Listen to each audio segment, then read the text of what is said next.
Chapter number 6.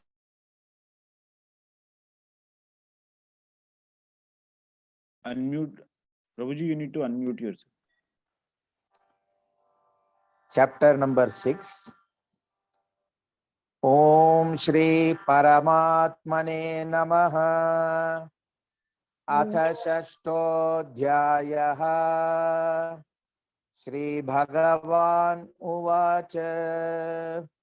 Anashrita Karma Phalam. Karyam Karma Karoti Yaha. ससन्यासी च योगी च न निरग्निर्न चाक्रियः यं सन्न्यासम् इति प्राहुः योगं तं विद्धि पाण्डव न ह्यसन्न्यस्तसङ्कल्पः योगी भवति कश्चन आरुरुक्षोर्मुनेर्योगं कर्म कारणम् उच्यते योगारूढस्य तस्यैव शमः कारणम् उच्यते यदा हि अर्थेषु न कर्मस्वनुषज्यते सर्वसंकल्प सन्यासी योगारूढस्तदोच्यते उद्धरेदात्मनात्मानं नात्मानम् अवसादयेत् आत्मैव ह्यात्मनो बन्धुः आत्मैव रिपुरात्मनः बन्धुरात्मात्मनस्तस्य येनात्मैवात्मना जितः अनात्मनस्तु शत्रुत्वे वर्तेतात्मैव शत्रुवत् जितात्मनः प्रशान्तस्य परमात्मा समाहितः शीतोष्णसुखदुःखेषु तथा मानापमानयोः ज्ञानविज्ञानतृप्तात्मा कूटस्थो विजितेन्द्रियः युक्त इत्युच्यते योगी समलोष्ट्राश्मकाञ्चनः सुहृन्मित्रार्युदासीन मध्यस्तद्वेष्य बन्धुषु साधुष्वपि च पापेषु समबुद्धिर्विशिष्यते योगी युञ्जीत सततम् आत्मानं रहसि स्थितः एकाकीयत चित्तात्मा निराशीरपरिग्रहः शुचौ देशे प्रतिष्ठाप्य स्थिरम् आसनम् आत्मनः नात्युच्छ्रितं नातिनीचं चैलाजिनकुशोत्तरम् तत्रैकाग्रं मनः कृत्वा यतचित्तेन्द्रियक्रियः उपविश्यासने युञ्ज्यात् योगम् आत्मविशुद्धये समं कायशिरो ग्रीवं धारयन् अचलं स्थिरः सम्प्रेक्ष्य नासिकाग्रं स्वं दिशश्चानवलोकयन् प्रशान्तात्मा विगतिभिः ब्रह्मचारी व्रते स्थितः मनसंयम्य मच्चित्तः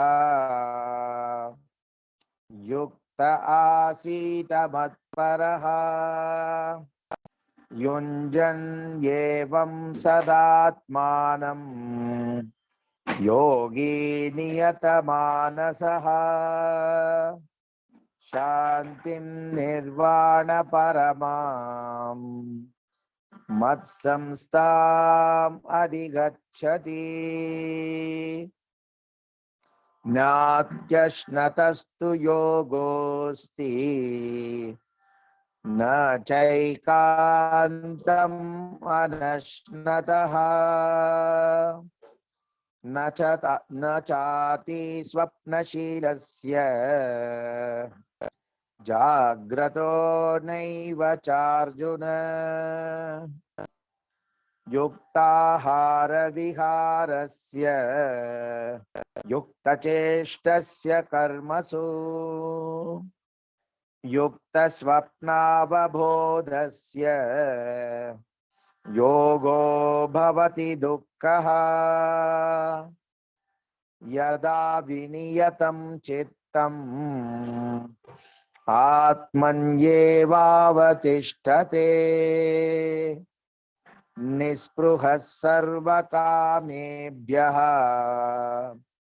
युक्त इत्युच्यते तदा यथा दीपो निवातस्तः नेङ्गते सोपमा स्मृता योगिनो यतचित्तस्य युञ्जतो योगम् आत्मनः यत्रो परमते चित्तम् निरुद्धं योगसेवया यत्र चैवात्मनात्मानं पश्यन्नात्मनि तुष्यति सुखम् आत्यन्तिकं यत् बुद्धिग्राह्यम् अतीन्द्रियम् वेत्ति यत्र न चैवायम् स्थितश्चलति तत्त्वतः यं लब्ध्वा चापरं लाभम् मन्यते नाधिकं ततः यस्मिन् स्थितो न दुःखेन गुरुणापि विचाल्यते तं विद्या दुःखसंयोग वियोगं योगसंज्ञितम् स निश्चयेन योक्तव्यः योगो निर्विण्णचेतसा संकल्पप्रभवान् कामान् त्यक्त्वा सर्वान् अशेषतः मनसैवेन्द्रियग्रामम् विनियम्य समन्ततः शनैः शनैरुपरमेत् बुद्ध्या धृतिगृहीतया आत्मसंस्थं मनः कृत्वा न किञ्चित् अपि चिन्तयेत् यतो यतो निश्चलति मनश्चञ्चलम् अस्थिरम् ततस्ततो नियम्यैतत् आत्मन्येव वशं नयेत् प्रशान्तमनसं ह्येनं योगिनं सुखम् उत्तमम् उपैति शान्तरजसम् ब्रह्मभूतं अकल्मषम् युञ्जन् एवं सदात्मानं योगी विगत कल्मषः सुखेन ब्रह्म संस्पर्शम् अत्यन्तं सुखम् अश्नुते सर्वभूतस्थम् आत्मानं सर्वभूतानि चात्मनि ईक्षते योगयुक्तात्मा सर्वत्र समदर्शनः यो मां पश्यति सर्वत्र सर्वं च मयि पश्यति तस्याहं न प्रणश्यामि स च मे न प्रणश्यति सर्वभूतस्थितं यो मां भजत्येकत्वम् आस्थितः सर्वथा वर्तमानोऽपि स योगी मयि वर्तते आत्मौपं येन सर्वत्र समं पश्यति योऽर्जुन सुखं वा यदि वा दुःखं स योगी परमो मतः अर्जुन उवाच योऽयं योगस्त्वया प्रोक्तः साम्येन मधुसूदन एतस्याहं न पश्यामि चञ्चलत्वात् स्थितिं स्थिराम् चञ्चलं हि मनः कृष्ण प्रमाथि बलवदृढम् तस्याहं निग्रहं मन्ये वायोरिव सुदुष्करम् श्रीभगवान् उवाच असंशयं महाबाहो मनो दुर्निग्रहं चलम् अभ्यासेन तु कौन्तेय वैराग्येण च गृह्यते असंयतात्मना योगः दुष्प्राप इति मे मतिः वश्यात्मना तु यतता शक्यो वाप्तुम् उपायतः अर्जुन उवाच अयति श्रद्धयोपेतः योगाच्चलितमानसः अप्राप्य योगसंसिद्धिं कां गतिं कृष्ण गच्छति कच्चिन्नो भयविभ्रष्टः छिन्नाभ्रम् इव नश्यति अप्रतिष्ठो महाबाहो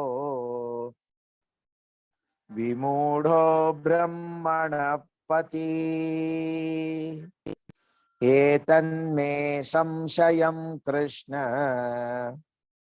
छेत्तुम् अर्हस्य शेषतः त्वदन्यसंशयस्यास्य छेत्ता न ह्युपपद्यते श्रीभगवान् उवाच पार्थ नैवेह नामुत्र विनाशस्तस्य विद्यते न हि कल्याणकृत् कश्चित् दुर्गतिं तात गच्छति प्राप्य पुण्यकृतां लोकाम् उषित्वा शाश्वती समाः शुचीनां श्रीमतां गेहे योगभ्रष्टोऽभिजायते अथवा योगिनां येव कुले भवति धीमताम् एतद्धि दुर्लभतरम् लोके जन्म यदीदृशम् तत्र तं बुद्धिसंयोगम् लभते पौर्वदेहिकम् यतते च ततो भूयः संसिद्धौ कुरु नन्दन पूर्वाभ्यासेन तेनैव ह्रियते यवशोऽपि सः जिज्ञासुरपि योगस्य शब्दब्रह्माति वर्तते प्रयत्नाद्यतमानस्तु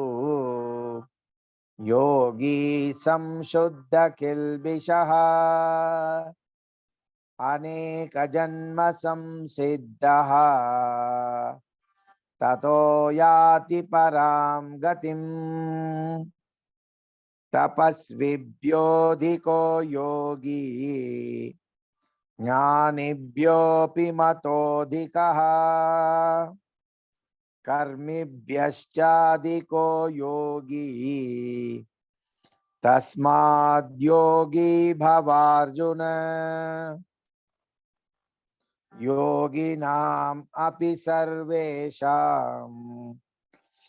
मद्गतेनान्तरात्मना श्रद्धावान् भजते यो माम् समे युक्ततमो मतः